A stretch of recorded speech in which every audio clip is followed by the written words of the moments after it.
Hello, I'm Dr. Anil Guri. I'm a consultant in reproductive medicine, surgery and assisted conception at the Homerton's Fertility Centre in London.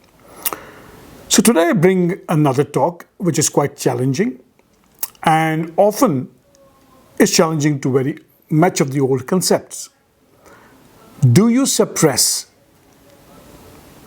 in endometriosis? And the question now is, do you suppress or not to suppress in cases of endometriosis? And the question is, has this been answered? So let's go back and turn the clock behind. And what we commonly do, you see a case of endometriosis, you give them 3 months of GnRH analog and it cause a prolonged downregulation. And that was because almost 15 years ago, studies came which showed that if you gave downregulation or a prolonged period, you may be able to give a better chance of pregnancy. And that's the reason why many of us started giving 3 months of GnRH analog before we started the process of stimulating the ovaries.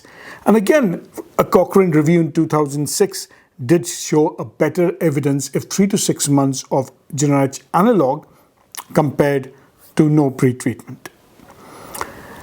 Now, there was a multi-centric trial, and since then there have been many trials which have come in, and some of them have stood and challenged this very old concept. So let's have a look at one of the other trials published in Fertility Stella T 2020. Again, a multi-centric prospective trial of 400 women, ASRM stage 1 and 2 endometriosis planning IVF. In group 1, a 3-month-long gonadotropin analog was given prior to IVF. Group B, straightforward IVF. All underwent laparoscopic ablation before treatment, and the results were compared to tubal factor infertility.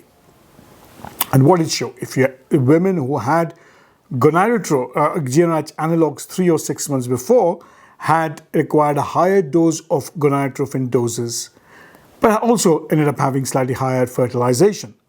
Again, cytokine follicular fluid levels were also lower, but there were no differences in day 3 embryo quality, implantation rates, or clinical pregnancy rates. So when you reviewed the study, cytokine levels were lower in group A, and that may increase suppression of cytokine levels within the ovary and probably increase fertilization. But there was no mention of cytokine levels before treatment. In addition, all-day embryo transfer done on day 3, and thus it's difficult to know quality. There was no mention of pregnancy losses nor of live birth rates. What are the disadvantages if you give a prolonged downregulation? Even in young patients, you require a higher dose of gonadotropins. It costs more. And in fact, there is very good evidence that if you use prolonged downregulation in women with a low reserve, fewer follicles may be recruited and antral follicle count tends to go down. So what is the option? And I would say vitrify embryos. So at least you know if the woman can get towards having good quality blastocysts. Also remember, if the cycle does not work, if you've given prolonged downregulation for 3 months, those effects of downregulation remain for another 3 to 6 months. And so you do not have an option other than to go for a long protocol. Now, if you freeze the embryos and then you believe that giving 3 months of analogs may help, then you can give it before embryo transfer. Now, I've stopped doing that. Again, by doing that, the potential benefits of fertilization may be lost, but again, the significance is much lower. So in conclusion, I would say at present, there's no definitive answer whether giving 3 to 6 months of analogs, GnRH analogs works, or starting IVF without it is better with cases of endometriosis. But this study, like many others, also concludes that it's better to avoid the 3 to 6 months GnRH analog for stage 1 to stage 2 undergoing IVF.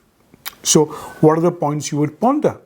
And I would say, first and foremost, look at what is your antral follicle count. And I firmly believe that your stimulation protocols will reflect the antral follicle at the start of stimulation.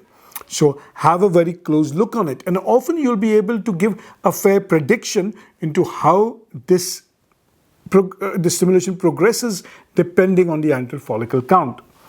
Again, it's important to realize that local laboratory patterns and success rates may vary, and you'll have to include that when you plan a treatment. So thank you very much, and if you've enjoyed this talk, please share it and let evidence-based medicine spread across. Thank you very much.